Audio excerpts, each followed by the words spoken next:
ইশতেহার হচ্ছে সেই জিনিস যেটা হচ্ছে প্রেমিক প্রেমিকাকে দেওয়া মিথ্যা প্রতিশ্রুতি বা ইশতেহার নামক শব্দটাই ব্যবহার করতে চাই না। আমি কোনো ইশতেহার দিব না।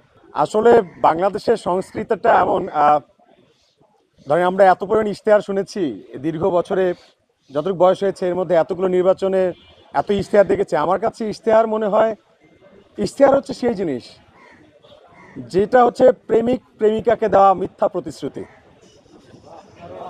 যা আসলে বাস্তবায়ন হয় না। বাস্তবে ওইটা আসলে কেউ সফল করে না, শুধুমাত্র মিথ্যা প্রতিশ্রুতি দেয়। কিন্তু আমি আসলে আপনাদের ঢাকা বিশ্ববিদ্যালয়ের শিক্ষার্থী যারা আছেন, আপনারা তো আমাদের ভাই বন্ধু, এবং আমি নিজেও ঢাকা বিশ্ববিদ্যালয়ের শিক্ষার্থী, মাস্টার্স অধ্যয়নরত আছি। আমি আমার জন্য, আপনাদের জন্য, আমাদের সবার জন্য যেহেতু লড়াইটা করতে নামছি, তো আমি মিথ্যা প্রতিশ্রুতি বা ইশতেহার নামক শব্দটাই ব্যবহার করতে চাই না। আমি কোনো ইশতেহার দিব না। RICL TMX, যুগের পর যুগ স্থাপনা থাকে মজবুত। তবে আমি আপনাদেরকে কর্মপরিকল্পনা দেব, এবং কর্মপরিকল্পনা আপনাদের সাথে নিয়েই করবো ইনশাল্লাহ। এবং আগামী 2 দিনের মধ্যেই, আগামী 10 দিনে আমি যদি এজিএস হই, তাহলে 10 দিনে কি করব সেটা গণশুনানির মাধ্যমে আপনাদের কাছ থেকে জানবো। 1 মাসে কি করব সেটা আপনাদেরকে জানাবো।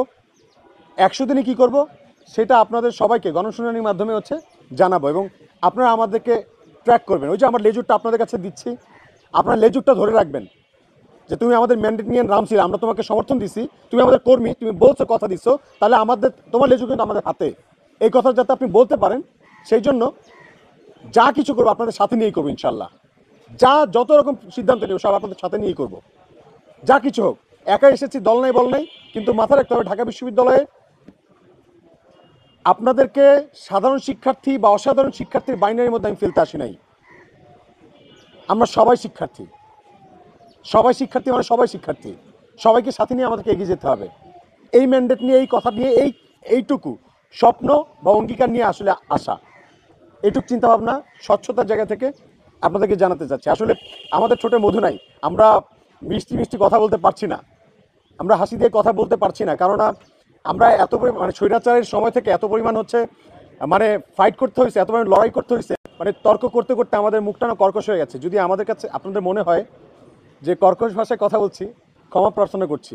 তবে কিভাবে কথা বললে আপনাদের কথাগুলো, আপনাদের ম্যান্ডেটটা আমার হাতে দেবেন বা আপনাদের সমস্যাগুলো আমার কাছে বলবেন, এটা যদি কাইন্ডলি একটু বলেন, আমার মনে হয় আমি সেগুলো উইলিংলি, বিশ্বাস করেন, মুখে ভাষাগুলো কর্কশ হতে পারে, কিন্তু আন্তরিকতার কোনো ঘাটতি থাকবে না, সর্বোচ্চ চেষ্টা থাকবে ইনশাল্লাহ।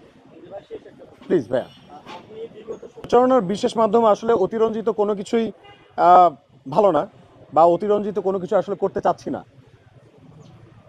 এখন আমি, ধরেন, আমার পিছনে কেউ টাকা ঢালবে না, আমার কোনো দল নাই, আপনারা সবাই জানেন। আর আমি, কেউ যদি টাকা ঢালতে আসে সেগুলো হয়তো নিব না, কারণ আমি কমিটেড। অনেকে এখন পর্যন্ত প্রপোজাল দিয়েছে, কিন্তু কথা হচ্ছে, মনে রাখতে হবে আপনাদেরকে, যদি আমি তাদের কাছ থেকে টাকাটা নেই, তারা কিন্তু কোনো না কোনোভাবে একদিন আমার কাছ থেকে এমন কোনো সুবিধা চাইবে যে সুবিধাটা আমার এথিক্সের সাথে ক্ল্যাশ করবে। সো সেই জন্য আমি আসলে কারো কাছ থেকে ওই সুবিধাটা নিতে চাচ্ছি না। এবং আপনারা, এখন কথা হচ্ছে, ধরেন মহিউদ্দিন রনি, আপনারা আমাকে চেনেন, আমার নাম মহিউদ্দিন রনি, আপনারা জানেন। এখন কথা হচ্ছে আমার কতটুকু সক্ষমতা, কতটুকু, আমার অনেক দায় আছে, অনেক ভুল আছে, অনেক অসফলতাও আছে।